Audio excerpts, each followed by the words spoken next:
All right. So I'm going to keep this a little bit short today. I try to avoid the news as much as possible. But as of late, it's become almost impossible to avoid the chaos that is being projected up through the news media. That's being propagated into our culture. It's become deafening. The civility that used to be the glue of this society has been devastated, has been eroded away by the degradation of these basic moral and societal constructs that were the glue. It is civil discourse at its worst. It's not even discourse at this point, it's mass yelling. What we run into here is people reacting instead of thinking. In this world right now, what we have come upon,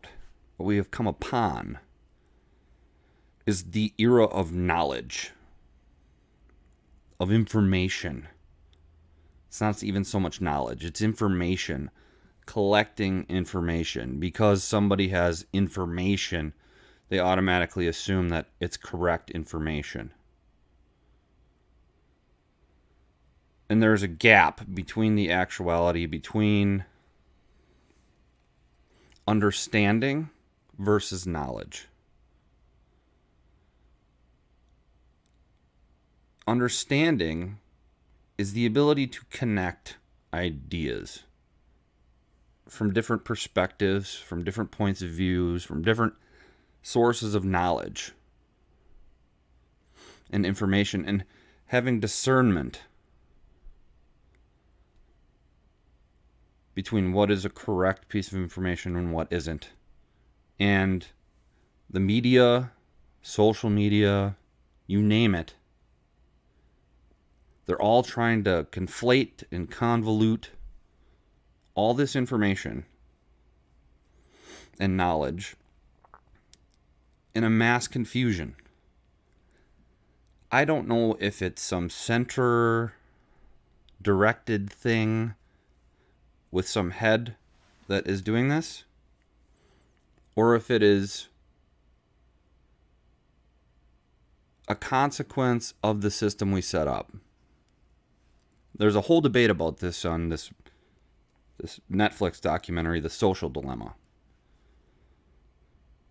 where they're speaking about digging down into the human psyche, psychologically, and figuring out what makes our hind brain, our reptilian brain, tick. So that when we interact with the social platforms, it is from a point of a subconscious aspect versus having our consciousness involved. Our prefrontal cortex, our mind's eye, our connection to the spirit. We, as humans, are divine beings, created in the image of God. To think that there is no God is arrogant, because that amounts to someone thinking that human beings are the most advanced form of intelligence in this universe, or outside of it, or across the multiverses. It's arrogance at its finest. We're divine beings. And the goal, it seems, or at least what is happening, is we are unplugging from the divine.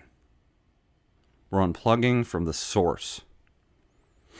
We're unplugging from the energy that is so deep down inside that you can't even quantify it or put labels on it. It's an energy, it's a spirit where we're all connected. And its division is being sewn into this, whether it's through AI algorithms that are on your phone, on these computers, on these devices, that are presenting to you custom-tailored results constantly, giving you your own personal truths and understandings and different information. Two people could be sitting right next to each other, Google the same thing, but based on your history, your preferences, and all this, you're going to get different search results. It's just given. I'm not an expert in all of these fields. I do write software. I do write neural nets using TensorFlow, mainly focusing on time series. So I do have an idea about what I'm talking about when it comes to the capabilities of AI and how they implement it. I have a degree in mathematics, so I feel okay speaking on the issue of AI.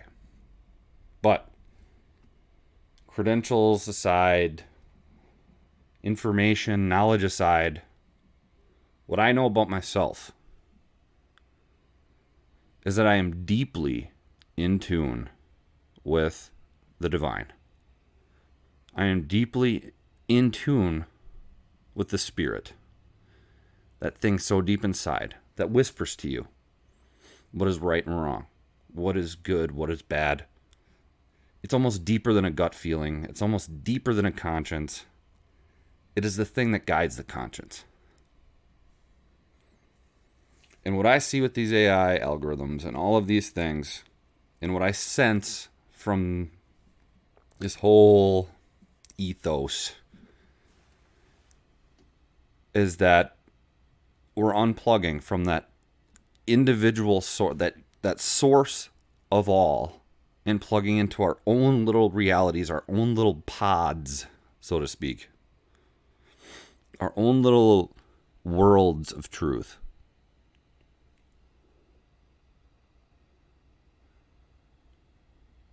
We've lost sight that we are connected because the connections are being established for us. We don't need to seek the connections anymore because they're being rammed down our throats. And maybe it's not some centrally directed thing, but it is based on profit. It's based on ad revenue, ad clicks, PPMs, or CPMs. It's just profit-driven knowledge dissemination is what we're talking about. Instead of seeking the truth, we're seeking the information that brings the advertisers the most money, is what we're looking at. It's disheartening because what I used to think of society as was a society of a fabric, a diverse fabric, a cloth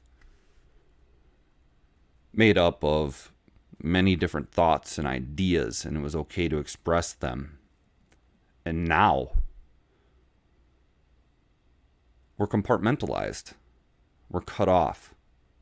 We're accepting only the worlds that they're giving to us, or that we're seeking out, or that's presented to us through our phones, or whatever. It's not natural.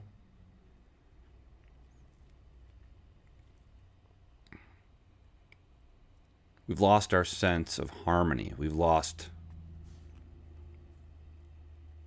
our guidance. We've lost, like I said, the connection to the divine. What is the solution? What is the solution? It's like we're sleeping.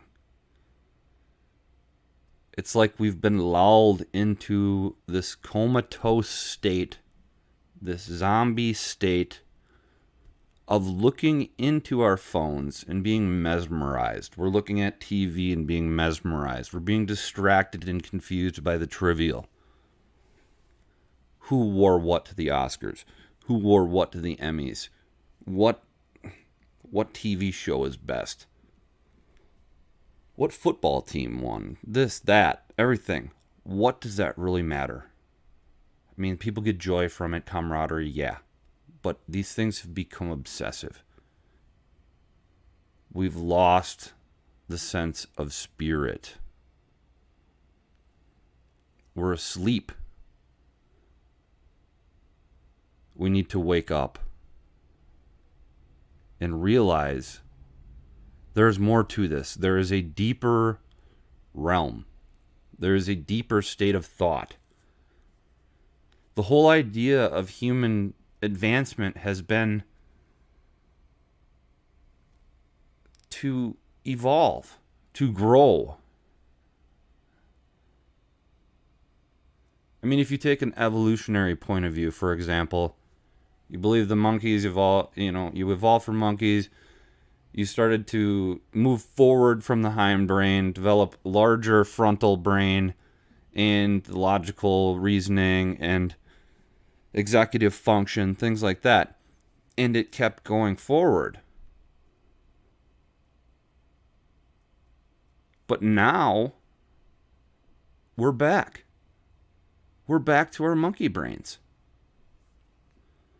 Or if you want to take a biblical approach to it, for example, would be the eating of the tree of knowledge of good and evil. At that point, we disobeyed a directive. If you believe in that sort of thing, if you believe in that, we disobeyed a directive. But we moved forward, and God, being the ultimate neutralizer, gave us a path to be good, to utilize this for greatness. It's amazing that God can take a negative and make a positive, and a positive a positive. It's just always free will, but the option is there to make it a positive. You can choose a negative. You can say, oh, God's sadistic, God does this, God lets this happen. It's free will. It's free will. He didn't make us robots.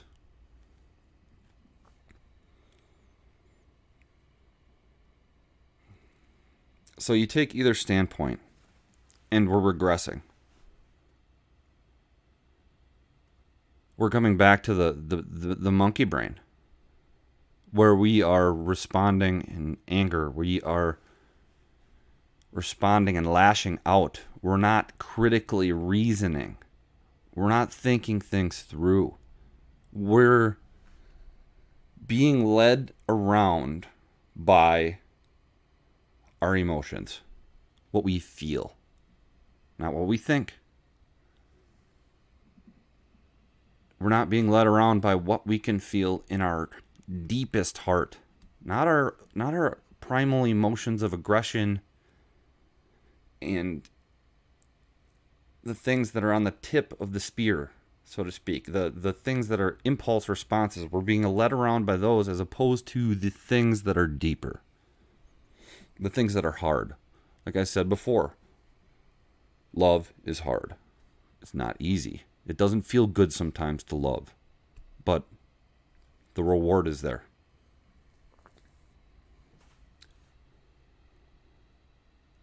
It's disheartening to see this going on. So I'm digressing into areas a little bit here, but we need to come back. We need to wake up. Whether it's horrible diets, whether it's overindulgence and you name it, increasing amounts, to quote Elon Musk from a Joe Rogan podcast,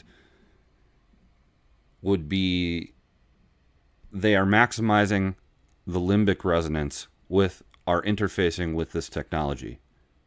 We are allowing the limbic system to run free, and we are saturating ourselves with emotion and mindless activity. Need to wake up. I don't know why people have this innate feeling that we need to trust government. We need to trust men in power, women in power. Where does it say that people in governing and in powerful positions are somehow innately good, are innately looking out for our best interest? Where does it say that? It doesn't say that at all, actually. Most oftentimes, people in power have gotten there by some means, and they're beholden to somebody for that power. And once you have power, do you know anybody that really wants to give power up? I don't know anybody that wants to give power up. Unless you're truly a virtuous person. But nobody has said that these people in power are looking out for our best interest. I mean, you can see it through history. Which people are losing? You got people losing the connection to history all the time. And there are studies that show that the generation, millennials, my generation, has lost and has very little conception of what actually went on during the Holocaust and what led up to the Holocaust. What led up to an evil man like that being in power? What led up to any evil person in history? You cannot assume that these people in power are out for your best interest here. Maybe the ones now are, but you give in to the system enough, you give in, you let go of your power, and eventually somebody's going to come along that wants to take it and keep it and utilize their power on you. And this all comes back to us acting like sheep, accepting knowledge, taking a headline, throwing it out, repeating it mindlessly. We're like little transmitters. That way, we just transmit information. And that's what the social networks have done. Is allowed for this dopamine, serotonin, norepinephrine rich experience where we're being falsely rewarded for not thinking, but we're being rewarded for repeating, reciting, and becoming an arm of propaganda, essentially. And it's harmful because you get somebody that wants to spread a message that hurts people, that sows division, and people just believe it, and it becomes cult-like. As opposed to thinking through it, arriving at your heart of hearts, understanding what's going on, and truly understanding what's happening, it's not being rewarded like that. That's the most concerning thing that I have in my mind, is where are we going? We're being lulled like cattle into this state of mindlessness. How often do you forgive? How often do you actually forgive somebody? I mean, it's like this whole Trump, Biden, left, right stuff that goes on. It's like, you can't agree with one of Trump's ideas. You can't agree with one of Biden's ideas without completely denigrating the other side. You can't be friends with somebody. It's basically what happened in the Civil War. It split families down the middle based on an ideological thing. Like it or not, that's basically what we're in right now, is a civil war. And that's really sad. And if we're not, that seems to be where the media, where the broadcasters want us to be. That's not where I want us to be. I want us to be unified. I want us to look at this world and see the beauty. Look outside. Breathe the air. Look at the water. I mean, it's harder when you're in the city. to see God's beauty because it's all man-made. You don't get to look out at the trees.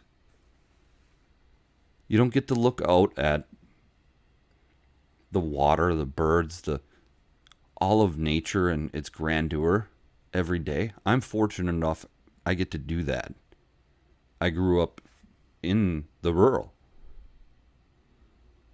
But I am also fortunate enough to have spent time in urban centers, in universities, doing various types of research and whatnot. And I chose not to go down that path because I didn't like the path, the artificial path.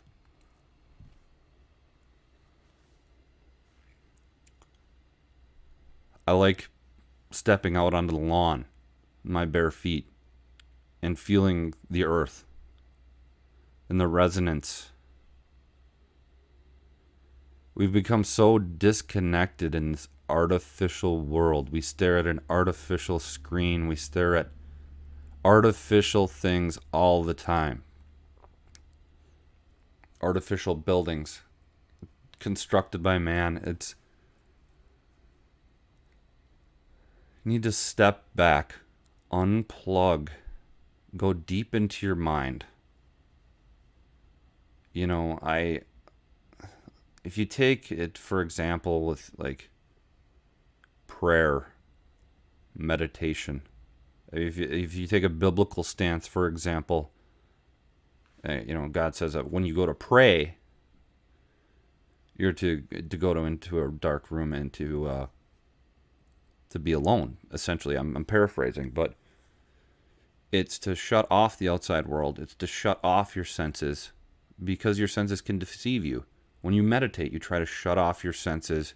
You go inside. You still the waters so that you can receive a transmission. You can commune with what you're trying to commune with. And I choose to commune with God. That's me.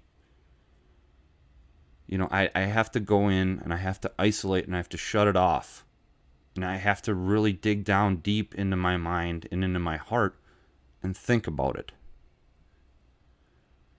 And hopefully at some point the mind shuts off and you can just receive this flood of information. Lately, I thought it's kind of wild. I've been experiencing like a lot of thoughts, intense thoughts just rushing into me because I've taken the time to be still, to really be still. And, I just encourage people to do that. I've kind of gone on a tear today on various things, and I'll probably cover many of these things again. But I just needed to get some of this stuff out here. It was kind of impromptu, like usual. I could go on this stuff for hours, but the essence is that we're going in the wrong direction. I don't know what to do to stop it other than to truly unplug. I've been thinking about these things, like these primal aspects of mankind lately, and every now and then I just let out a scream, like a deep, from the bottom of the gut, yell. It's something about that. It connects me. It just centers things. I feel it well up. It's so ridiculous sounding that I would that it would have any effect, but if for some reason it's weird, it does. And I'll let you in on a little thing I've been doing lately. It's kind of weird, but I take freezing cold showers. So some people take these ice baths and they do these heat shock treatments with saunas and whatnot. But what I noticed was the first time I took a freezing cold shower, it took the breath away. I lost my composure. Started breathing heavy. My heart started racing. And it took some energy and it took some thought to conquer that. It took consciously bringing myself to a center to focus on blocking it out, accepting it, and controlling my breathing.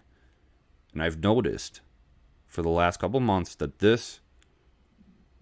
that no longer affects me. I can control the breathing. I've had better control of the emotions. So, I mean, there are little things in my life that may be applicable to everybody else. I mean, I've read a lot on what these things can do physiologically, and you can look them up. I'm not advocating, I'm not giving you medical advice. I don't want anybody to go do this if your doctor doesn't want you to. But these are the things that worked for me. I'd say read about it and do your own thing. This is not medical advice.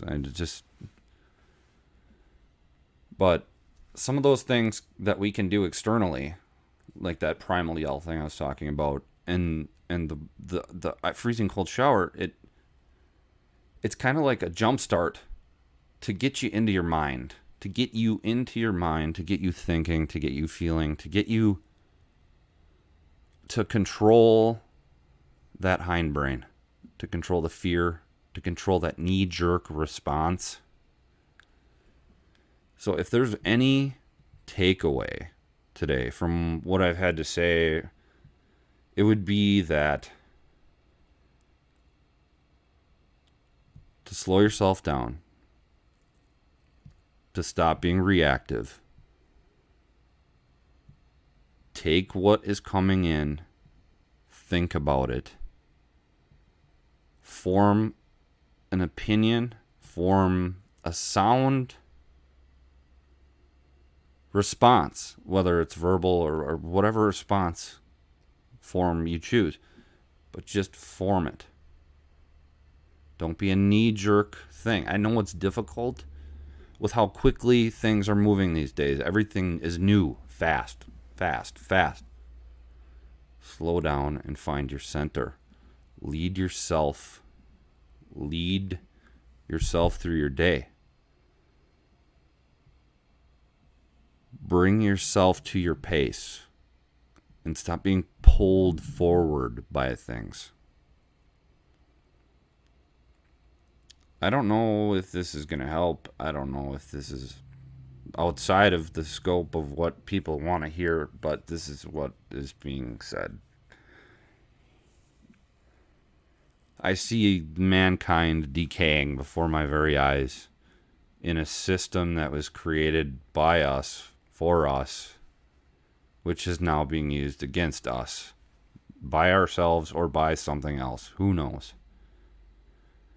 But I can't sit idly by and watch my brothers and sisters in this human world, this human existence, flounder. I can't sit by and let that happen.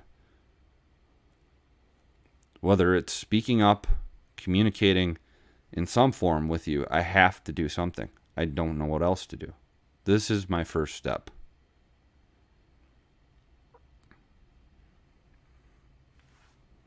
The world isn't all physical material things. It's a metaphysical, complex integration of spiritual, energetic, physical things. I mean, if you look at things from a quantum mechanical point of view, I mean, you can reduce everything down to energy. Even relativity, you can reduce everything down to energy. So what's to think that there isn't higher and higher and higher forms of energy that we can't even comprehend? So bring your thoughts in deeper. Stop thinking on the surface. It's not a red pill, blue pill thing. It's just digging down and finding it. Finding God. Finding the divine. Finding your place with it. Communing with it. Listen. I speak for maybe 15 minutes to a half an hour on these little casts I do. But I spend a majority of my other time listening and taking things in, listening to myself, listening to my heart, listening to my mind, those around me. And there is something to be said about the old adage. I mean, we're given 2 ears and 1 mouth for a reason. Should listen twice as much. But people are compelled, referencing this earlier, the people are compelled by this need for likes, clicks, reactions of any sort. So they're quick to just propel information onto this platform as quickly as possible. And I believe this digital sphere, or whatever you want to call it, should be an inclusive environment. It should be a place where ideas are expressed freely, and if you disagree with those ideas, come forth and confront the ideas, present a sound argument against those ideas, and make your ideas heard. By silencing somebody's ideas, whether they're good or bad, it does nothing. It hasn't improved anyone. It's angered and hurt someone else. It's silenced them. It's disenfranchised anybody that wanted to actually take in that view and then refute it. Even if it is a vile view, it should have a place. And what you can notice through biological systems is if there is a cancerous thing or a toxic thing, biology tends to weed it out. Social systems tend to weed those ideas out. They don't survive unless given a microphone, like an amplifier, like a social platform. You know, it's like a small fraction of this world has terrible ideas, like really heinous ideas. But you get the media, and they take this individual or group of people and they explode their ideas onto the digital landscape, and they've amplified this message to millions of people. Whereas if you would have allowed this idea to just kind of die out, natural selection would take care of it. It's when there is a bad trait, if you believe in your evolution, if you believe in your God, these things tend to weed themselves out over time. It's when mankind gets involved and starts trying to make arbitrary changes and tries to enforce one's will over another, that's when we end up with a problem.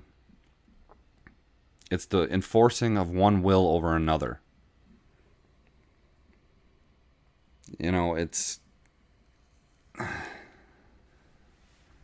It's frustrating. I don't agree with a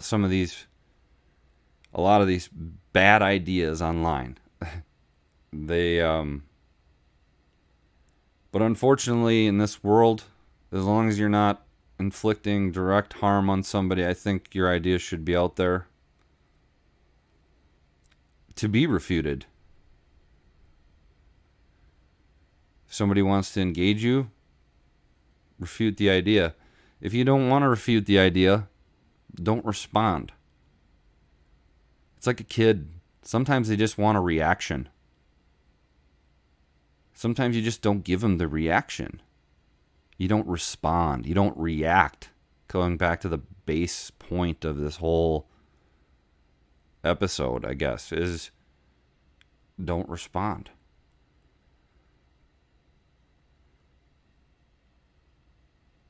It's like if somebody all of a sudden disagreed with something I'm saying here and I got banned for it.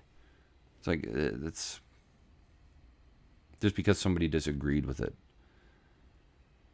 This whole society was founded on disagreement. Even when they were framing the Constitution, they disagreed. But we grew. We grow. We grow through disagreement. When we can be mature about it and we don't act like children, we can grow.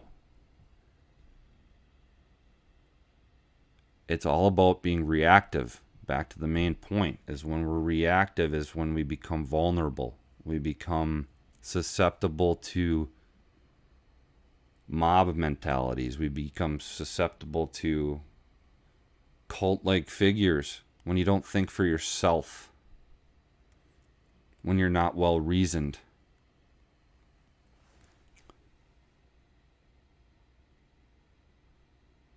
So listen more. Think about it more. Take it in. I love talking to whoever listens to this. I was looking at it, and I guess I have some views now, which is exciting to me. Or downloads, whatever you want to call it. I'm glad that somebody's listening. So if I can make a small change, I'd be happy with that. But dig down into your heart. Slow down. Think about some basic virtues in life. And try to harness those, is what I'm doing. And I'm not perfect. I fail a lot. But it's the courage of looking at yourself in the mirror and saying, I messed up. Or you did a bad thing. You need to fix it. You need to apologize. Or if it's not affecting somebody else, change that action. Change the action. That's the hard part, though, is that we run from our internal criticisms. We run from the things that hurt us. And the things that hurt us are sometimes the things that we do to ourselves the most. Those are the things that hurt the most. But those are the honest moments. Honesty hurts. Truth hurts. And self-truth hurts the most. I've always said, and this isn't something I came up with, this is old. Something I've always said is I'd rather hear harsh truths than sweet lies. Sweet lies, they feel good. Right in the moment, they feel good. It's like, oh, it's not so bad. Everything's just gravy. Just gravy. The harsh truth hurts up front, but it's like a Band-Aid. You rip it right off. You bring a harsh truth into a social circle. You deal with it up front. You handle it.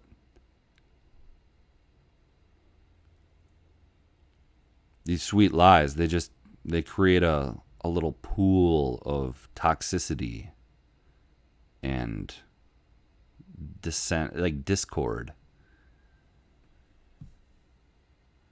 You don't want to hurt somebody's feelings. And no, I'm not saying that you go out there and you lay into somebody. I'm against that. But you present to somebody in a calm manner, I disagree with this idea because here's why. What are your thoughts? And you talk about it. You break the idea down. And maybe you don't agree. Maybe you never reach a point of agreement. But at least you know where everybody stands. And if you know where people stand, you can navigate things more easily. You know if somebody's got a trigger, you know not to push it. If you know that somebody's sensitive about something for real, and not just some little, idiosyncrasy. If there's something truly upsets somebody, you know it. And you know not to go there. Out of respect.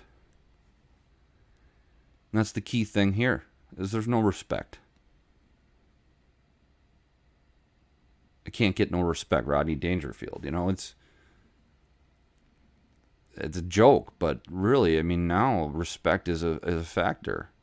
I remember when I was young in school, I was disrespectful, big time. Still am sometimes to people in positions of authority, but this is kind of where I've reached this new point in my life where I'm like, hey, you got to get this under control. You got to navigate these waters. You got to connect with the spirit a little bit here. I listen to Tool here and there. The song Pneuma. off of their new album is amazing. We are one light. We're one breath. One becoming. It's pneuma. It's that one spirit. Whether you hate somebody or not, or you disagree with anybody's ideas, whatever it may be, we're on this planet together. We are all humans. We are all connected to the same source. And that source isn't always kind. I mean, it can cut us off, and sometimes we have to be ready for that isolation. We have to be ready for that emotion. It's like that tough love sometimes. It's like, God uses tough love. Not everything is going to be gravy. I mean, we're not automatrons. Basically, this world is what we make it through our free will. Our free will. Really think about that. Free will. I mean, with free will, that's a choice. You can choose bad and good. But don't expect there not to be any consequences if you choose left or right, bad or good. And a consequence in itself isn't innately bad. It's not innately bad. A consequence is just an effect. So there are good consequences and bad consequences. So if this world is a bad place, it's a consequence of something. People will be like, "Oh, God, let it happen." It is the world that we made it. It is the choices of mankind. We could have utopia on this earth. We could have bliss. We would have to deny those primal urges and those deep down monkey brain urges to hurt, lash out. We'd really have to go forward and connect on the higher level, in a deeper level to our roots, to the spirit. That spirit that lifts us up. Not those self-limiting dark spirit elements inside of us, but those ones that connect us to the source, the creator, the divine. So, I might have been on a tangent, I might have been on a tear, whatever you want to call it, but I hope somebody gets something from this. I know I am. I'm digging through the depths of my mind, thinking about some of this stuff, and truth be told, whoever's listening to this, if you haven't heard it yet today, I love you. I love you as a fellow human. I love you as a fellow being on this tiny little planet, this tiny little galaxy, in this this tiny little solar system, in this tiny little galaxy, in this tiny little supercluster, in this gigantic universe. You are loved. You are loved by me. You are loved by a divine creator. We were created in the image of God. We're the children of God. And children rebel. But no matter what, if you have kids, don't have kids, a parent will always love their child. Just need to go to your parent and reach out, and they'll help you. So no matter what, know there is love. If you hate me, you don't like what I have to say, I still love you. Say that to a child that's angry at you. Watch the reaction. It's interesting to say the least. But you break through that. And we're in this together. We are. This isn't some isolated thing. We're in this together. We're plowing through. And I have hope. I have hope that if we can get to a point where we can start to communicate and we can start to speak our ideas without fear, without ridicule, the fear of ridicule, fear of judgment, and all of these things, if we can just be honest, be that harsh, honest person, not to hurt through harsh honesty, but just the truth, the raw truth. And that's why I set this podcast up as I didn't want to overly script things. I mean, I tend to be over analytical. I tend to just detail things and just plot them out. What I wanted this to be was just a raw, uncensored deliverance of ideas right from the source in my mind, as they're happening, as it's being manifested in my brain and projected out immediately through my vocal cords and into this microphone and onto the web. That's what I wanted this to be. I wanted it to be honest, unprepared, and just raw. So if it's unpolished, you think that it's, I'm uncouth at times or whatever it is, that's just raw honesty. And, I may be wrong on points. I'm probably wrong a lot. I know I'm wrong a lot. But the beauty of being a human, the beauty of humanity, the beauty of understanding is that we can grow, we can learn, we can understand. And if we allow people the space to grow and understand and learn and forgive, if they cross a line, that person can develop. But what we tend to do is we tend to take somebody that's screwed up, they've done something wrong, they've had a bad idea, they were doing something incorrect, and then we just smash them. We smash the idea, we smash the person, we vilify them, we relegate them to corners of society, and it's like, let them grow. Let people grow, let people learn, let people accept feedback. Don't jump to judgment. Judge not, for you will be judged. No one has room to judge anybody, really. We're all guilty of something in this world. We've all messed up big time, in some way, shape, or form. You choose your flavor of what you may have done or what you haven't done. Some people maybe have vices in other areas that other people don't. But we have all messed up, and we're not perfect. We all have deep subconscious flaws, and it needs to come back to a point of forgiveness. It needs to come back to a point of giving people the space to grow and learn from their actions and their words. And that's what I hope this is. I honestly want some feedback from the people who listen to this. I want to hear what you have to say, and I'm going to try and create a better way for you to do that, for you to get back to me. You can reach out to me through email, Trevor@senseofthecommon. There's Twitter. I was character limited on that, so I did Sense of the One. @Sense of the One. There's the website, which I'll put a contact form on that as well, senseofthecommon.com. I don't use Facebook anymore. I quit doing that. I might start a dummy account up just to access this, but I personally don't use it. So email, Twitter, you can contact me that way if you want. If you need to talk to somebody, seriously. If I can, I will. If you're having a bad day, I'll try and email you back. If it's rough, seriously, just reach out. You're not alone.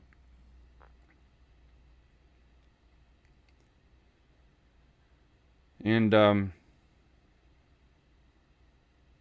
just don't be afraid to reach out. I'm curious of hearing ideas, and I don't like trolls. Trolls are trolls.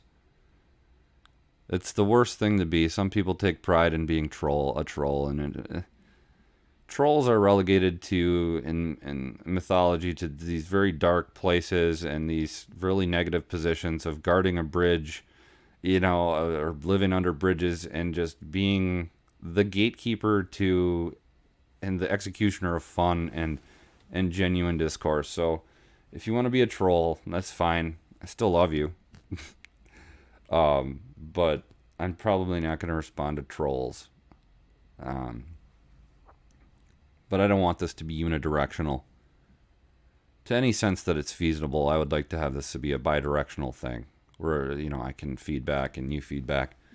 and we can talk about some things. But I appreciate it.